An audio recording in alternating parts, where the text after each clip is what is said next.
Hi, this is Neil Waterhouse.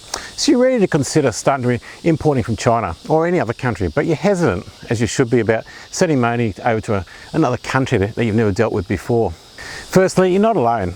Most people are hesitant about importing. However, if you take some simple precautions, which is what this video is all about, you should be fine. We've been importing now for close to 30 years, and touch wood, we've never been badly burnt. Yes, sure, we've made plenty of mistakes along the way, but when things have gone wrong, we did our best to lick our wounds and always try to learn what we could do better next time, so we don't try and make the same mistake over and over. The good news though today, importing, it's never been easier, and it's never been easier to protect yourself. So, what precautionary measures can you put in place to make sure overseas transactions go smoothly for you?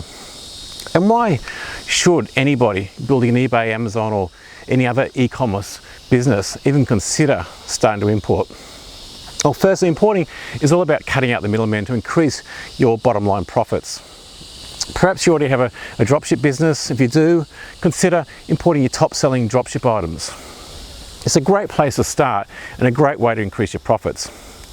Now, in regards to how to protect yourself when dealing with overseas supply who's in, say, China, there are several things you can do. Firstly, when you purchase from Alibaba Gold suppliers, and preferably gold suppliers who have been gold suppliers for a minimum of 1 year.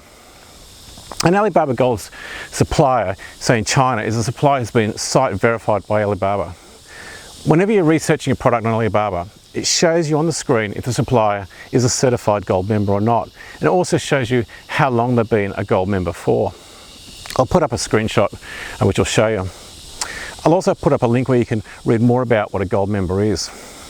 Next, if you're using Alibaba, use an Alibaba certified inspector to inspect your goods before you pay for them. This way you do not risk receiving goods that are either different or lower specifications to what you ordered or substandard quality. And there are tons of certified inspectors on Alibaba, and I'll put up a link to where you can find one.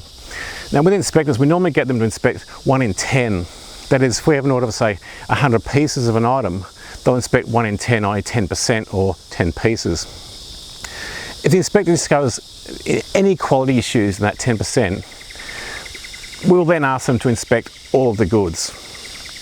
And we also ask the supplier to ask the supplier to foot the bill for the inspector, as this is, it's now a quality issue. Along with inspectors, often I get asked, which inspector do we use? And the answer is, you cannot just use one inspector due to the size of a country like China. We use many different inspectors, as you need to find an inspector who is close to your supplier. It does not matter if you're importing from China, Vietnam, Malaysia or any other country. These countries are huge, and it's not economical to use an inspector who is, say, 2,000 kilometres away when there's a local inspector in the same or maybe next town. Now, next, always use Alibaba Trade Manager. This is a free download, it enables you to communicate with suppliers live. However, the main reason is to use it so there's a thread for all correspondence, and this thread can be viewed by Alibaba if required.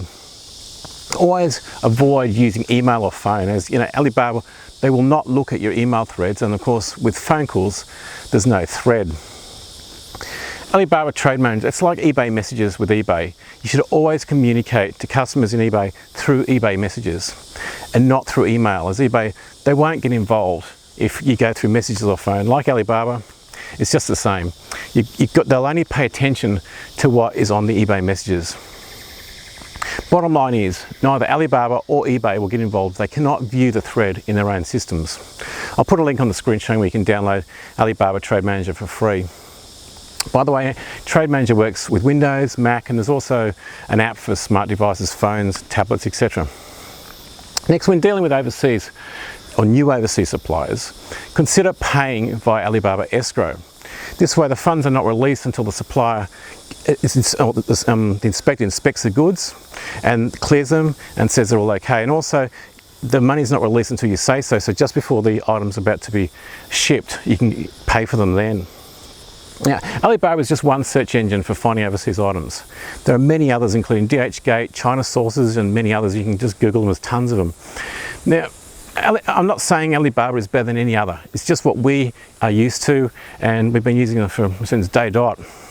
Now, I'm saying that Alibaba is no small company. They're bigger than eBay and Amazon combined. Now, the reason I say this is if a supplier is not on Alibaba, I'm very worried as to why not. If they're on another platform, but not on Alibaba, I'm very worried. You know, why would any supplier in, say, China not want to be on the biggest platform like Alibaba? Have they been banned on Alibaba? Did they fail the inspection? Who knows? But you should certainly be curious, and this most certainly should get your alarm bells ringing. Personally, you know, and this is what we've been doing for, you know, since day one, is, like I mentioned at the beginning of the video, we will only deal with Alibaba certified gold suppliers. That's all for this week. Please scroll on down, leave a comment. If you've seen this video anywhere else besides my blog, neilwaterhouse.com. Please come on over for more eBay, Amazon hints and tips. If you know anyone else who might benefit from this video, please give it a share. Until next week, list more, sell more. This is Neil Waterhouse.